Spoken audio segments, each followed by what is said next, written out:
9 साल के अनुभव से महिलाएं इस नतीजे पर पहुंचे हैं कि जो पूरे तौर पर भारतीय जनता पार्टी और आरएसएस ने जो यहाँ हमारे देश में संविधान के ऊपर जो हमले किए हैं, उसका सबसे ज़्यादा शिकार बने हैं हमारे देश की महिलाएं।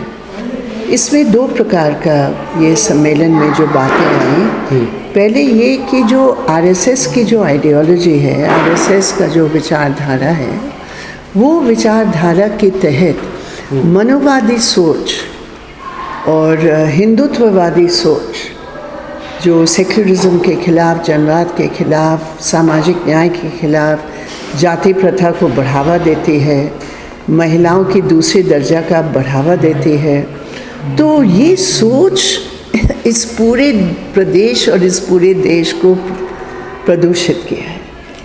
प्रभावित और प्रदूषित ये दोनों हैं। और अगर नीतियों को भी देखते हैं, आप मोदी जी कहते हैं विमेन लेड डेवलपमेंट। अरे आप क्या बात कर रहे हैं?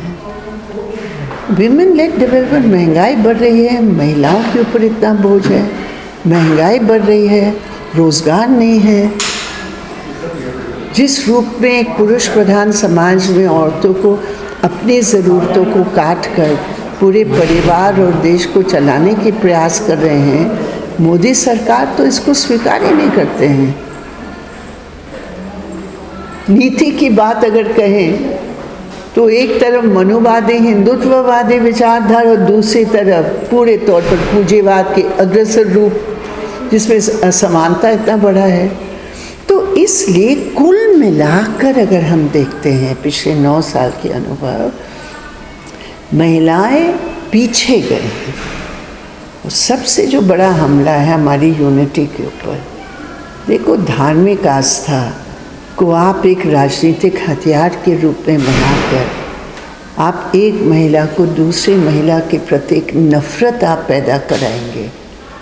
कौन सा देश आगे बढ़ सकता है? आप बताइए, कौन सा देश बढ़ सकता है? प्रधानमंत्री ये कहते हुए नज़र आते हैं कि अगर इस बार फिर से वो जब चुने जाएंगे तो देश को 3रे नंबर की इकोनॉमी बना के रुकेंगे।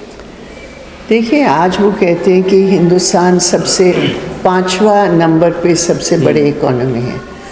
वो ठीक है, जिसकी मेहनत है फल तो नहीं मिला ना उनको। किसकी मेहनत है? मजदूर किसानों की जो मेहनत है, फल तो नहीं मिला ना। असमानता तो अडानी अंबानी बड़े पूंजीपतियों को मिला। आप जीडीपी बढ़ाएंगे और बेरोजगारी भी साथ साथ बढ़ाएंगे तो फल किसको मिल रहा है? आप क्या कह रहे हैं? एक दिन में एक बड़े पूंजीपति का इनकम खुद व्यक्तिगत 1260 करोड़, और एक औरत जो दिन रात बराबर करती है 250 रुपया है। ये क्या है? देखिए, मेन बात यह है कि आप राष्ट्रवाद के नाम पर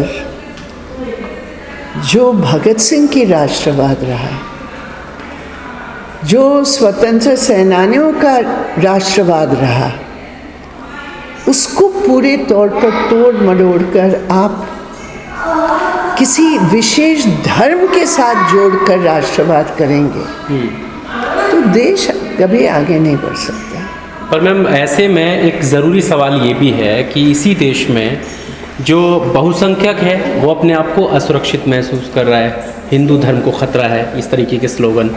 दूसरी तरफ जो अल्पसंख्यक है वो भी अपने आप को असुरक्षित महसूस कर रहा है, मुसलमान सुरक्षित नहीं है। तो ये जो चीज़ें हैं ये कैसे सही? ये तो बनावटी है। कौन सा हिंदू धर्म का मजदूर समझता है कि मेरा धर्म खतरे में? वो समझता है मेरे परिवार खतरे में है क्योंकि महंगाई की बोझ से मैं बर्दाश्त नहीं कर पा रहा हूँ। मैम, तो इसमें धर्म नहीं है, इसमें धर्म नहीं है, इसमें धर्म का कुछ लेना देना नहीं है। जो नीति है जिससे हर हिंदू मजदूर या मुसलमान मजदूर या कोई भी मजदूर हो, मजदूर का पहचान है, वो इसलिए आज परेशान है कि भाई मुझे मजदूरी का दाम ठीक नहीं मिल रहा है। आज कंजम्पशन एक्सपेंडिचर का क्यों आंकड़ा खत्म कर पर दिया? माहौल तो खराब हो रहा है ना, आप देखें ना कि किस तरह की खबरें आ रही हैं, हिंसा हो रही है, धर्म के आधार पर सांप्रदायिक हमले हो रहे हैं। ये तो बनवाया जा रहा है ना, खराब करवाया जा रहा है।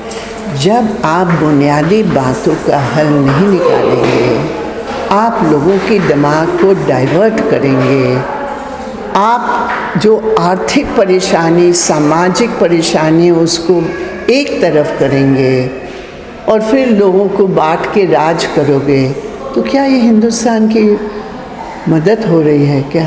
अभी हाल ही में क्योंकि जब दिल्ली में बुलडोज़र चला था तो आप वहाँ पर पहुँची थी, अभी हाल ही में नू में बुलडोज़ किया गया है घरों को, और एक तबके का ये आरोप है कि उनकी धार्मिक पहचान के तहत जो है उनके घरों को तोड़ा गया है। आप इस पूरे मामले को कैसे देखती हैं?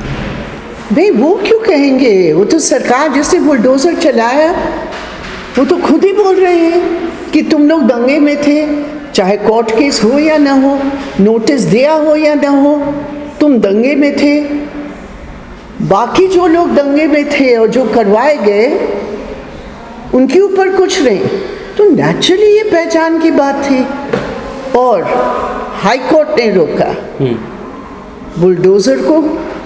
हरियाणा में हरियाणा की हाई कोर्ट ने कहा कि ये पूरे तौर पर एथनिक क्लेंजिंग है, तो जो शिकार है वो क्या कहेंगे नहीं कहेंगे, तो हाई कोर्ट ने कहा। पर उसके बाद खबर आई कि उनका ट्रांसफ़र हो गया। ये तो मैं नहीं जानती ट्रांसफ़र हुआ या नहीं हुआ, लेकिन मुझे ये ज़रूर याद है जब मुरलीधरन जी दिल्ली के जस्टिस थे और वहाँ उनकी कोर्ट में जब नफ़रत वाले भाषण सुनाया गया और उससे पुलिस को कहा तुरंत एफआईआर दर्ज करो, उनका ट्रांसफ़र ज़रूर हुआ। अब इनका भी अगर ट्रांसफ़र हुआ तो देश की जनता के सामने स्पष्ट है। पर एक दो मुख्य नाम जिसमें एक की कल गिरफ्तारी हुई है, बिट्टू बजरंगी, मोनू मानेसर का नाम ज़ोर शोर से है, वो पहले से उठाया जा रहा है। जब उन्होंने जुनैद और नासिर वाले मामले में उन्हें मुख्य आरोपी बनाया गया था, तब से लेकर अब तक उनकी गिरफ्तारी नहीं हुई। इसके पीछे की वजह आपको क्या लगती है? ये दोनों सरकारों की लापरवाही। राजस्थान सरकार क्या कर रही है ये अभी पता चल रहा है। उनकी कॉल रिकॉर्ड जो बताया गया कि वो राजस्थान में घूम रहा था, तो राजस्थान में जब घूम रहा है तो राजस्थान सरकार क्यों अपने हाथ ऐसे साइड में रखकर क्यों नहीं एक्शन लिया? और हरियाणा सरकार तो क्यों एक्शन तो नहीं ले रही है? तो ये बहुत ही खेद की बात है कि जो खुलकर इस प्रकार की भड़काऊ वाली सिर्फ नीति नहीं काम करा रहे हैं उनको आप गिरफ्तार नहीं करेंगे, आप गरीबों के घरों पर बगैर नोटिस के बुलडोज़र चलाएंगे। क्या है ये हमारे देश की छवि? ये संविधान के ऊपर पूरा हमला है। जो जो झुग्गी को तोड़ा गया, वो झुग्गीवासी जो रो रहे हैं, उनके आंसू संविधान की धज्जियाँ जो उड़ाए जा रहे हैं उसके लिए है।